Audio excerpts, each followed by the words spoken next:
Hi hello నమస్తే welcome to విజయ మా ఊరు ఆడియో బుక్స్ ఛానల్. నేను విజయలక్ష్మిని. ఫ్రెండ్స్, నవల స్రవంతిలో 8వ అడుగు నవల ఆడియోగా వినిపిస్తున్నాను కదా. ప్రముఖ రచయిత్రి అంగులూరి అంజనీదేవి గారి నవల 8వ అడుగు ఆడియో ఈరోజు 10వ భాగం వినిపించబోతున్నాను. మరి ఆలస్యం చేయకుండా కథలోకి వెళ్ళిపోదాం.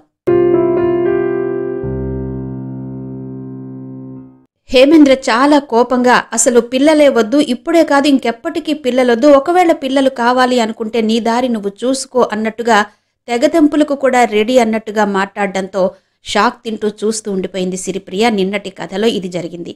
మరి ఈరోజు ఏం జరగబోతోంది అన్నది ఇప్పుడు తెలుసుకుందాం. సిరిప్రియ వెంటనే తేరుకుని, మీరేం చెప్పినా అర్థం చేసుకుని భరించే శక్తి నాకుంది. పిల్లలు ఎందుకు వద్దో నాకు చెప్పకుండా బాధపడొద్దు, నన్ను బాధ పెట్టొద్దు, ప్లీజ్ చెప్పండి, మనకు పిల్లలెందుకొద్దు అంది.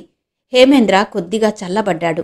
సరే చెప్తాను, ఎప్పటికైనా నీకు చెప్పాల్సిందే. నేను ఒకప్పుడు ఇప్పుడు నువ్వు చూస్తున్న మనిషిని కాదు. నాలాంటి కొడుకును ఏ తండ్రి కోరుకోడు. పొరపాటున నాలాంటి కొడుకును కన్నా వీడెందుకు పుట్టాడా అని తల పట్టుకుంటాడు. ఇప్పుడు నాకు కొడుకు పుడితే నాలాగే పుడతాడు.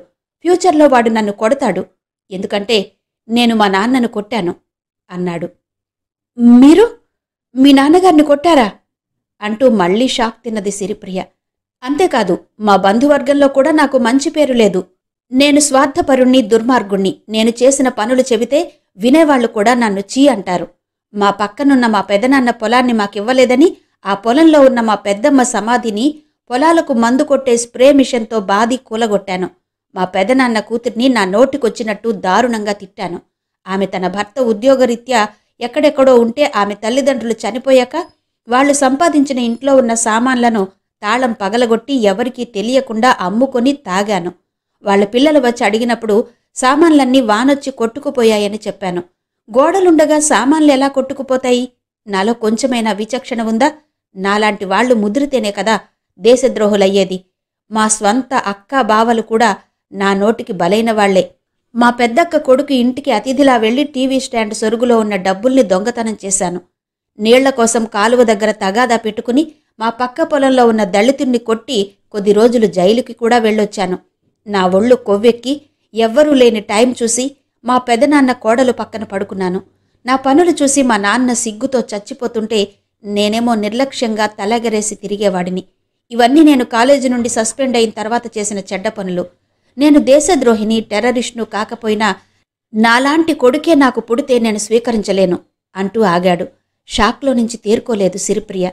నా తండ్రిని నేను కొట్టినా ఆయన ఎలా ఫీల్ అయ్యాడో నాకు తెలియదు, కానీ పైకి మాత్రం మౌనంగా ఉన్నాడు. నేనలా ఉండలేను, ఎందుకంటే ఆయనకి లేని స్టేటస్, డబ్బు ఇప్పుడు నాకుంది. నేనున్న ఈ స్థితిలో నా కొడుకు పెద్దయి నన్ను కొడితే నేను తట్టుకోలేను, వాడిని భరించలేను. ఇంత వైలెన్స్తో కూడిన ఆ కొడుకు నాకొద్దు, కూతురు కూడా. ఎందుకంటే దాన్ని సర్టెన్ ఏజ్ వరకు పెంచాక అది రోడ్డు మీద నడుస్తుంటే దానికి సెక్యూరిటీ గార్డ్ లాగా నేను పక్కనే ఉండాలి. లేకుంటే అది లవ్వు గివ్వు అంటూ నా పరువు తీస్తే నా తల ఎక్కడ పెట్టుకోను? అందుకే నాకు కూతురు కూడా వద్దు అన్నాడు. భర్త మాటల్ని అతి కష్టంగా జీర్ణించుకున్న సిరిప్రియ ఏమాత్రం భావోద్వేగాలకు లోనవ్వకుండా ప్రశాంతంగా చూసింది. ఒక జీవికి జన్మనిచ్చే ముందు ఇలాగే ఆలోచిస్తారా ఎవరైనా? అగ్నిపర్వతాలున్నాయని అక్కడ ప్రజలుండడం లేదా? తుఫాన్లొస్తాయని, సునామీలొస్తాయని జనాలు ముందుగానే చచ్చిపోతున్నారా? అలా అనుకుంటే జపాన్ నిండా భూకంపాలే, కెనడా ఉత్తర భాగం మొత్తం 0 డిగ్రీస్లో ఉంటుంది. ఇలా ప్రతి చోట సమస్య ఉంటుంది, దాని పక్కనే పరిష్కారం ఉంటుంది. దేవుడు మనిషికి ఆకలి పెట్టి దాని పక్కనే అన్నం పెట్టలేదా? ప్రతిదానికి భయపడితే ఎలా? ఎప్పుడైనా మనిషి స్వభావం కాలమాన పరిస్థితులను బట్టి, పరిసరాలు అవసరాలను బట్టి మారుతుంది. మట్టిని ముద్దలా చెయ్యాలన్నా, కుండలా చెయ్యాలన్నా మన చేతుల్లోనే ఉంది. నేనొక్కటి మాత్రం చెప్పగలను, ఇప్పుడు మనం మీ అమ్మగారిని, నాన్నగారిని మన దగ్గర ఉంచుకుంటే రేపు మనం కూడా మన పిల్లల దగ్గర ఉండొచ్చు అంది సిరిప్రియ. అతను కోపంగా, అసలు పిల్లలే వద్దని చెబుతుంటే మళ్ళీ పిల్లలంటావేంటి అన్నాడు. ఆమె అదే ప్రసన్న వదనంతో అతన్ని చూసింది. మీరు కాస్త కోపాన్ని తగ్గించుకుంటే నేను మాట్లాడతాను అంది. సరే మాట్లాడు అంటూ బెడ్పై పడుకుని చేతుల్ని తల కింద పెట్టుకుని పైకి చూశాడు. వేప విత్తనం భూమిలో వేస్తే వేప చిట్టే వస్తుంది, చింత చెట్టు రాదు, అది గుర్తుపెట్టుకుని మాట్లాడు అన్నాడు. అది చెట్ల విషయంలో, మనుషుల స్వభావాల్లో కాదు. మనకి పిల్లలు పుడితే అన్నీ మీ బుద్ధులే వస్తాయని లేదు. నా పోలికలు, నా మనస్తత్వం కూడా రావచ్చు. అంతెందుకు, ఎంతో మంచివాడైన మీ నాన్నగారికి మీరు పుట్టలేదా? తండ్రిలాగే కొడుకు, కొడుకులాగే తండ్రి ఉండాలని ఉందా? గాడ్సే లాంటి తండ్రికి గాంధీ మహాత్ముడు లాంటి కొడుకు పుట్టొచ్చు. గాంధీ మహాత్ముడు లాంటి తండ్రికి గాడ్సే లాంటి కొడుకు పుట్టొచ్చు. మైకేల్ జాక్సన్ తండ్రి పెద్ద శాడిస్ట్.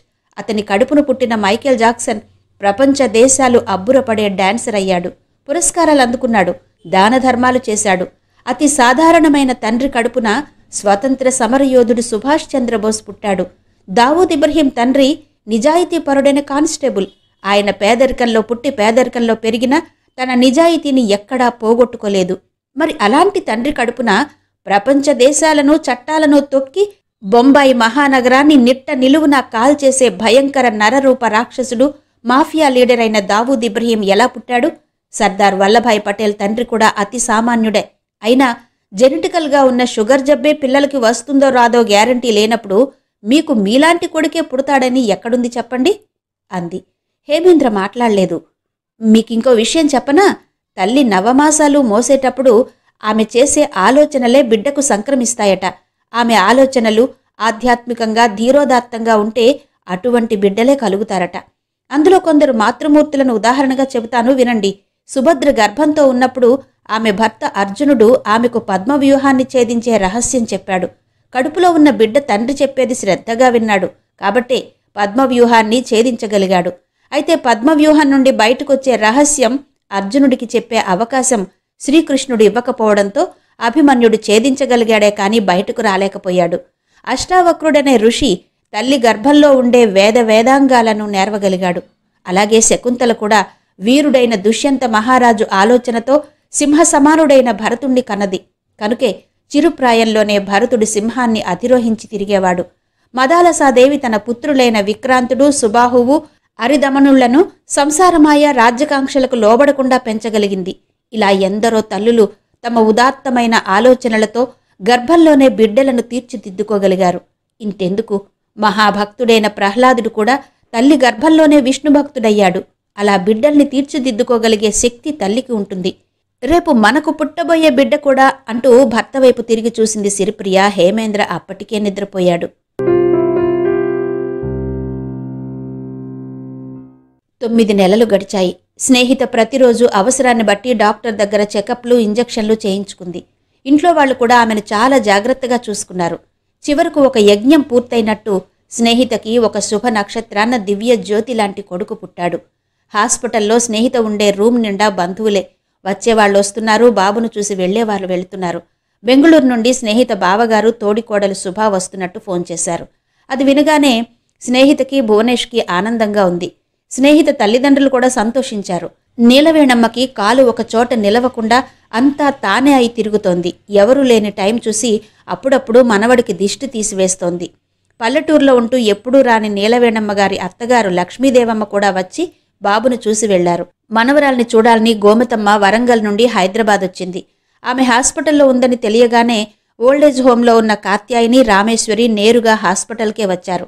అప్పటికే బంధువులంతా వచ్చి చూసి వెళ్లారు.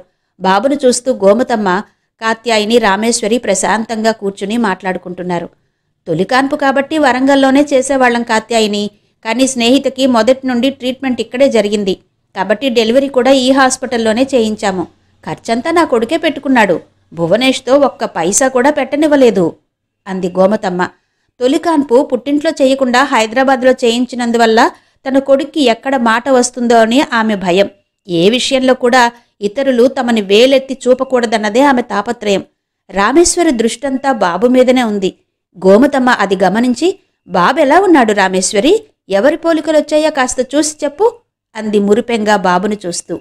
పసిబిడ్డలో పోలికలు చెప్పాలంటే కష్టం గోమతి. ఇంకా కొద్ది రోజులు పోవాలి.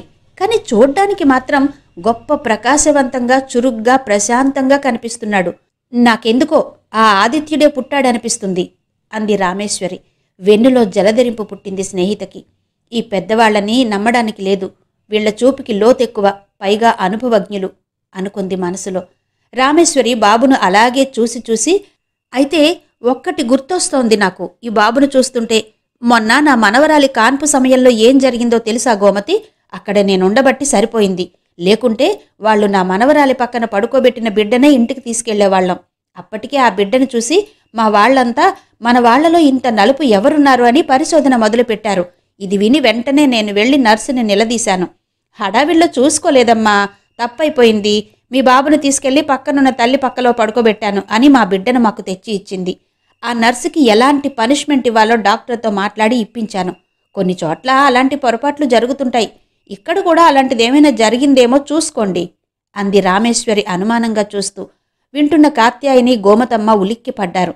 స్నేహిత వెంటనే కల్పించుకుని, వాడు నా బిడ్డే బామ్మ, ఇందులో ఎలాంటి సందేహాలు వద్దు అంది. అప్పటికే స్నేహితలోని తల్లి మనసు గిలగిలలాడింది. బాబును చూడగా చూడగా రామేశ్వరి మాటలే నిజమనిపించాయి గోమతమ్మకి. ఆమెలోకి ఒక చిన్న పురుగు ప్రవేశించి తొలవడం మొదలుపెట్టింది. కాత్యాయన మాత్రం ఏం మాట్లాడలేదు. ఎప్పుడైనా ఆఫ్రికన్ల కడుపున ఆఫ్రికన్లే పుడతారు, అమెరికన్లు పుట్టరు. పాకిస్తానీల కడుపున పాకిస్తానీలో పుడతారు, భారతీయులు పుట్టరు. అలాగే ఏ ఇంటి పిల్లలు ఆ ఇంటి మనుషుల పోలికలతోనే ఉంటారు. అలా లేకుంటే ఏదో మార్పు జరిగినట్టే లెక్క. ఆ మార్పు తప్పకుండా కనిపిస్తుంది. ఎందుకంటే ఏ బిడ్డలో అయినా అటు 3 తరాలు ఇటు 3 తరాలు రక్తం ప్రవహిస్తుందంటారు. అందుకే ఈ బిడ్డ ఈ ఇంటి బిడ్డ కాదేమో అని కొద్దిగా అనిపించినా రామేశ్వరి అలా పైకి అనడం కాత్యాయనికి నచ్చలేదు. పెళ్లికి ముందు అటు చూడకే స్నేహ, ఇటు కూడా చూడకు. ఆ పాటలేంటి, ఆ వేషాలేంటి, తిన్నగా ఉండలేవా? ఆడపిల్ల ఇలాగేనా ఉండేది అనేది గోమతమ్మ. అబ్బా బామ్మ, నువ్వుండవే, ఊరికే విసిగించకు అని స్నేహిత అమాయకంగా అనడం తప్ప ఇంకో మాట అనకపోవడం కాత్యాయనికి తెలుసు. అంతేకాదు, పెళ్ళయ్యాక కూడా పిల్లలు పుట్టలేదని, గర్భసంచి లేదన్నారు, గొడ్రాలివన్నారు. ఆ బాధను కూడా మౌనంగా భరించింది. చివరికి టెస్ట్ ట్యూబ్ బేబీని కనడానికి కూడా సిద్ధపడింది. ఏ ఆడపిల్ల తీసుకొని రిస్క్ తీసుకుంది. నిజానికి ఈ రోజుల్లో చాలామంది అమ్మాయిలు ఏమాత్రం రిస్క్ అనిపించినా దాన్ని ఫేస్ చేయడానికి సిద్ధంగా లేరు. పిల్లలు పుట్టకపోయినా భర్తతో ఏ చిన్న ప్రాబ్లం వచ్చినా విడాకులు తీసుకుంటున్నారు. పిల్లలు పుడితే అందం తగ్గుతుందని అమ్మతనాన్ని కూడా కాదనుకుని అబార్షన్లు చేయించుకుంటున్నారు. తాము బ్రతకడానికి ఆర్థికపరమైన వెసులుబాటు ఏమాత్రం ఏర్పడినా ఏ అనుబంధాన్నైనా సమస్యలాగే చూస్తున్నారు, పరిష్కారం వెతుక్కుంటున్నారు. అందుకే కాత్యాయని రామేశ్వరి వైపు చూసి, ఈ బిడ్డ స్నేహిత బిడ్డే రామేశ్వరి, నా కళ్ళకి అచ్చు స్నేహితలాగే అనిపిస్తున్నాడు. దీని మీద నువ్వింకో మాట కూడా మాట్లాడొద్దు. ఎక్కడో ఏదో జరిగిందని అన్ని చోట్ల అలాగే జరగదు. అమ్మగా మారడం ఏ స్త్రీకైనా అపూర్వమైన అనుభవం. స్నేహిత ఎంతో కష్టపడి మాతృత్వపు కలల్ని సాకారం చేసుకుంది. తనలో లేనిపోని అలజడి లేపొద్దు. చేతనైతే అభినందించు, సంతోషిస్తుంది. మనకి టైం అయింది, వెళ్దాం పద అంటూ లేచి రామేశ్వరిని తీసుకెళ్ళింది కాత్యాయిని. వాళ్ళు వెళ్ళాక స్నేహిత వైపు, బిడ్డ వైపు చూసి, స్నేహిత, నీ బిడ్డను మార్చినట్టు నీకేమైనా అనిపిస్తుందా అంది గోమతమ్మ నెమ్మదిగా. రామేశ్వరి బామ్మ ఏదో తన ఎక్స్పీరియన్స్ని చెప్పిందని నువ్వు కూడా అదే పట్టుకున్నావేం బామ్మ? నాకు జరిగింది నార్మల్ డెలివరీ కాబట్టి నా బిడ్డను నేను చూసుకున్నాను. ఈ బిడ్డ నా బిడ్డే అంది ఖచ్చితంగా. డాక్టర్ గారు వస్తున్నట్టు వినిపించి మాటలాపేసింది గోమతమ్మ. చేతన అంటేనే నిజాయితీ, క్రమశిక్షణ, పట్టుదల, ప్రతిభ, మేధస్సు, చిరునవ్వు, కసి కలబోసిన బంగారు ముద్ద. చురుగ్గా ఆలోచించడం, తిరుగులేని నిర్ణయాలు తీసుకోవడం, వెనకడుగు లేకుండా దూసుకెళ్లిపోవడం ఆమెలో ఉండే ప్రత్యేకత. ఎవరి ప్రభావానికి లొంగకుండా తన వల్ల ఈ సమాజానికి, దేశానికి మేలు జరుగుతుందని నమ్మి పదునెక్కిన బాణంలా సాగి మంచి డ్రగ్ ఇన్స్పెక్టర్గా పేరు తెచ్చుకుంది. ఆమె ధ్యాసంతా మందుల మీద, మందుల షాపుల మీదనే ఉంటుంది. ప్రతి క్షణం అలర్ట్గా ఉంటూ మెడికల్ షాపుల్లో ఉండే కెమిస్టులను నిద్రపోకుండా చేస్తుంది. ధనార్జనే ధ్యేయంగా పెట్టుకున్న కొన్ని మెడికల్ షాపులను మూయించి వేసింది. అసలే ఒకవైపు భూగోళం వేడెక్కి వరదలు ముంచేస్తూ కరువులు కాటేస్తుంటే కల్తీ మందులు మనుషుల ప్రాణాలను పొట్టన పెట్టుకోవడం క్షమించలేకపోతోంది. ఎంతో సాహసంతో ఒక్కోసారి ఆమె విజృంభించిన తీరు చాలామంది దృష్టిలో అభినందనీయంగా మారి ఆమెకు వెన్నుదన్నవుతోంది. దీనివల్ల పరోక్షంగా రోగులకు న్యాయం జరుగుతోంది. ఇలా ఆమె లక్ష్యం ఎప్పటికప్పుడు నిరంతరాయంగా నెరవేరుతోంది. చేతన బయట నుంచి రాగానే సోఫాలో రిలాక్స్గా కూర్చుని రిమోట్తో ఛానల్స్ మార్చుకుంటూ టీవీ చూస్తోంది. అంతలో బాల్కనీలో ఎవరో నిలబడి ఉన్నట్టు నీడ కనిపించి అటువైపు చూసింది. ఆ తర్వాత ఆ నీడ ఉన్న వైపు నుండి ఆదిత్య లోపలికొచ్చాడు. ఆమెకు అర్థం కాక ఆదిత్యను చూడగానే అక్కడెవరో నిలబడి ఉన్నట్టుంది, ఎవరన్నయ్యా అంది చేతన. ఆదిత్య మౌనంగా ఆమెకు ఎదురుగా వచ్చి కూర్చున్నాడు. షణ్ముఖం చేతన, నిన్ను కలవాలని, మాట్లాడాలని వచ్చాడు. లోపలికి రావాలంటే సంశయిస్తూ అక్కడే నిలబడ్డాడు అన్నాడు.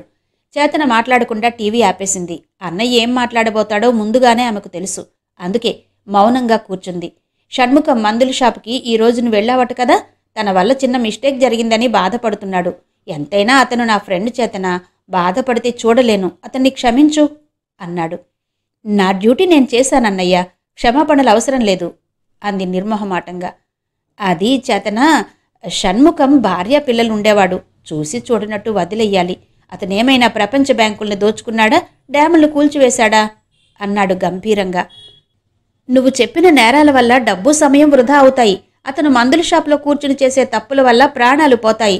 అక్కడి సిచ్యుయేషన్ నీకు తెలిస్తే ఇలా సపోర్ట్ చేయవన్నయ్యా. అతనిచ్చే మందుల్లో క్వాలిటీ లేకపోయినా, కల్తీ ఉన్నా, ఎక్స్పైర్ అయినా ఆ పేషెంట్ చనిపోయి తన భార్య పిల్లలకు దూరం అవుతాడు. ఒక డ్రగ్ ఇన్స్పెక్టర్గా నాకు కొన్ని ఫండమెంటల్ డ్యూటీస్ ఉంటాయి, వాటిని నేను తప్పకుండా పాటించాలి అంది. అది కాదమ్మా అన్నాడు ఆదిత్య. ప్లీజ్ అన్నయ్య, నువ్వింకేం మాట్లాడొద్దు. ఎందుకంటే మేము ప్రతి మెడికల్ షాప్లో క్వాలిటీ డ్రగ్స్ ఉన్నాయా లేదా అని చూస్తాం. బాటిల్ మీద ఉన్న రేటుకి అమ్ముతున్నారా లేదా చూస్తాం. కొంతమంది డాక్టర్లు తమకొచ్చిన ఫిజిషియన్ శాంపిల్స్ని రోగులకు ఫ్రీగా ఇవ్వకుండా మెడికల్ షాపుల్లో పెట్టి అమ్ముతుంటారు. అది కూడా గమనిస్తాం. కొన్ని గవర్నమెంట్ హాస్పిటల్స్లో ఇచ్చే మందుల్ని కూడా మెడికల్ షాపుల్లో పెట్టి అమ్ముతుంటారు. దాన్ని కూడా మేము ఖండించాలి. మందుల్ని పరీక్షల నిమిత్తం నెల నెల టెస్టింగ్ ల్యాబొరేటరీకి పంపించాలి. ఏ కంపెనీ ఎలా తయారు చేస్తుందో అందులో మందు ఉందో లేదో చూసుకోవాలి. ఇంకా కొంతమంది దొంగ బిల్లులు అంటే ట్యాక్స్లు అవాయిడ్ చేయడానికి బోగస్ కంపెనీ ద్వారా మందుల్ని తయారు చేయించుకుని బోగస్ బిల్లులతో అమ్ముతుంటారు. ఇలాంటివి లేకుండా చూసుకోవాలి. ఇందులో ఏ ఒక్కదానిలో కూడా కాంప్రమైజ్ కాము, అర్థం చేసుకో అంటూ ఆగింది చేతన. ఆదిత్యకి విషయం అర్థమై చెల్లెలి వైపు అలాగే చూశాడు. ఆమె చేసే పనిలోనే కాదు, మాటల్లో కూడా క్లారిటీ కనిపిస్తోంది. అంతేకాదన్నయ్యా, మెడికల్ షాపుల్లో స్టోరేజ్ కండిషన్స్ను కూడా మేము గమనించాలి. అంటే కొన్ని మందులు లో టెంపరేచర్లో ఉంచాలి. అవి పోలియో, టీటీ, ఇన్సులిన్ లాంటివి. కొన్నేమో తేమ ఉన్న ప్రాంతంలో కాకుండా పొడి వాతావరణంలో ఉంచాలి. అవి అమాక్సిలిన్, పెన్సిలిన్ లాంటివి. ఆయింట్మెంట్స్, ఐ డ్రాప్స్ లాంటివి ఎక్కువ టెంపరేచర్లో ఉంచకూడదు, కరిగిపోతాయి. అందుకే వాటిని కూల్ టెంపరేచర్లో పెట్టాలి. కొన్ని మందులు డాక్టర్ ప్రిస్క్రిప్షన్ మీదనే అమ్మాలి.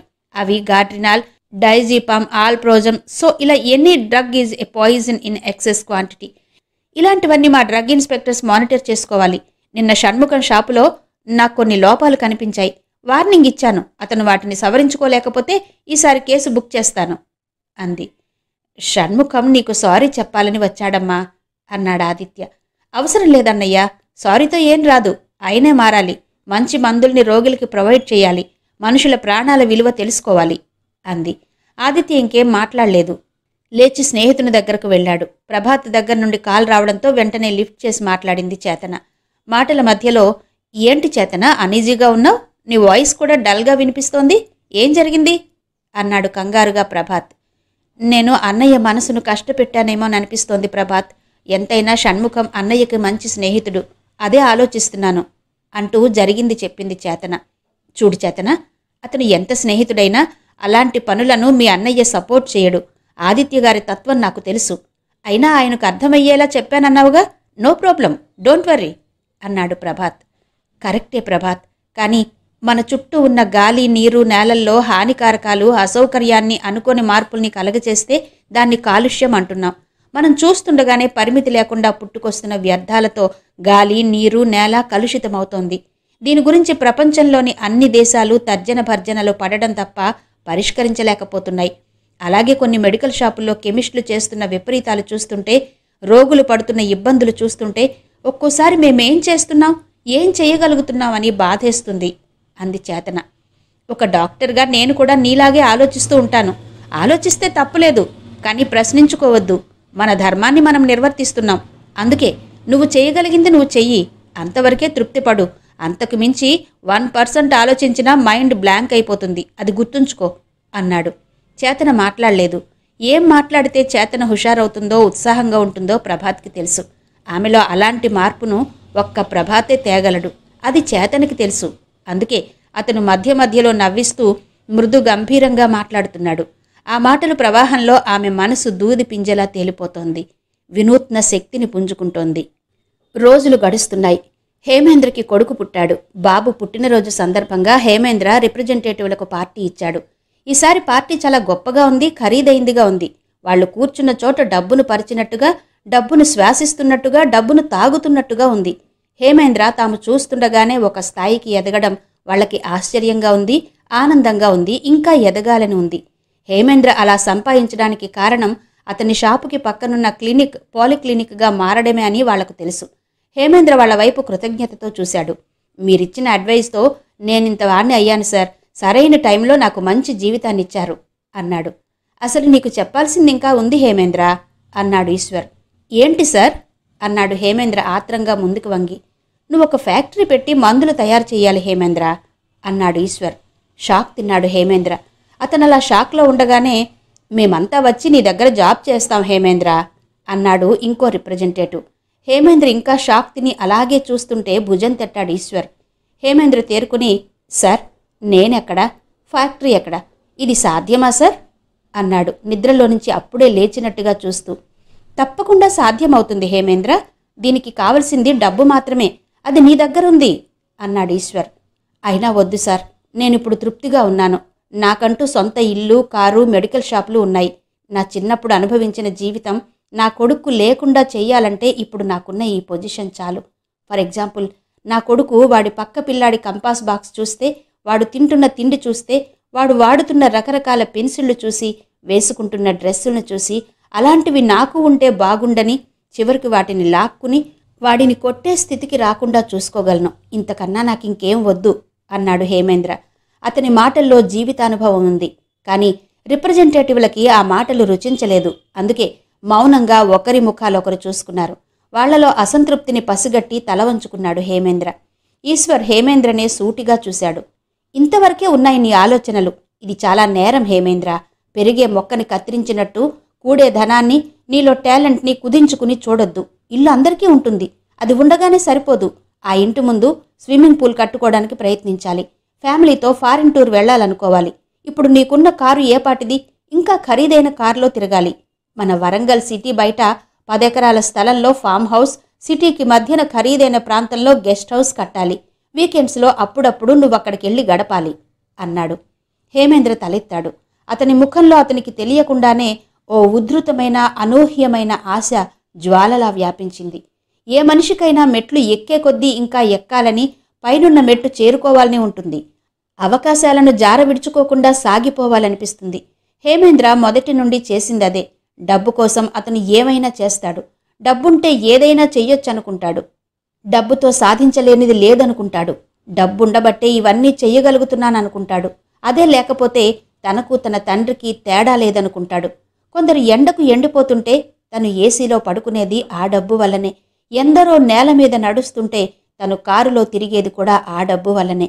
చాలామంది రేపు తిండి దొరుకుతుందా లేదా అని ఆలోచిస్తుంటే తను ఏదైనా తినగలిగే స్థితిలో ఉండేది ఆ డబ్బు వల్లనే.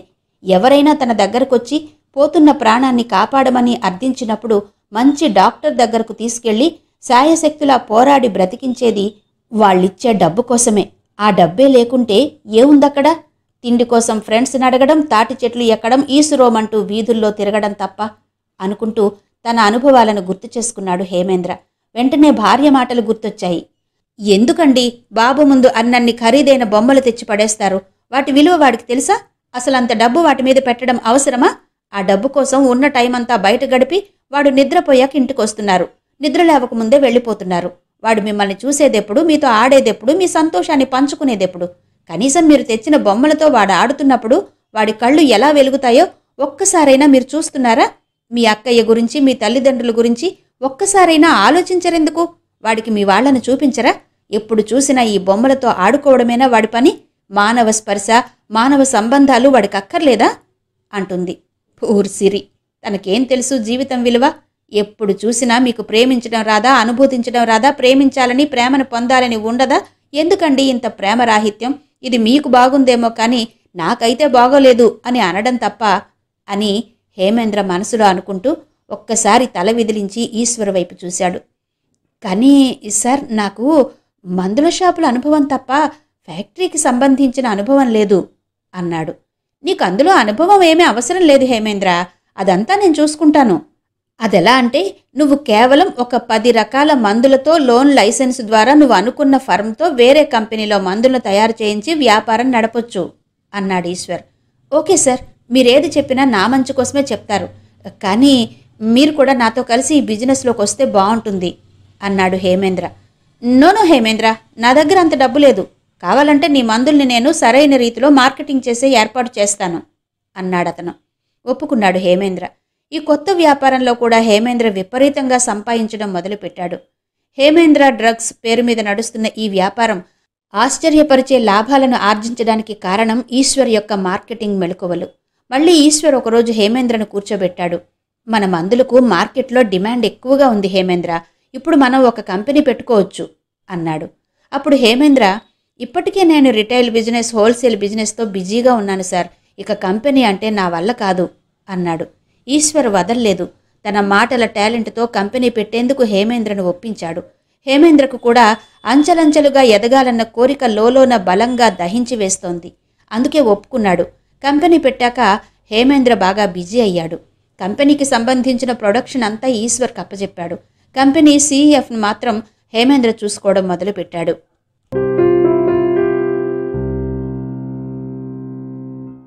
ఇంతవరకు శ్రీమతి అంగులూరి అంజనీదేవి గారి 8వ అడుగు నవల ఆడియో 10వ భాగం విన్నారు కదా. మిగిలిన కథ తరువాతి భాగాల్లో వినిపిస్తాను. అంతవరకు సెలవా మరి. నమస్తే.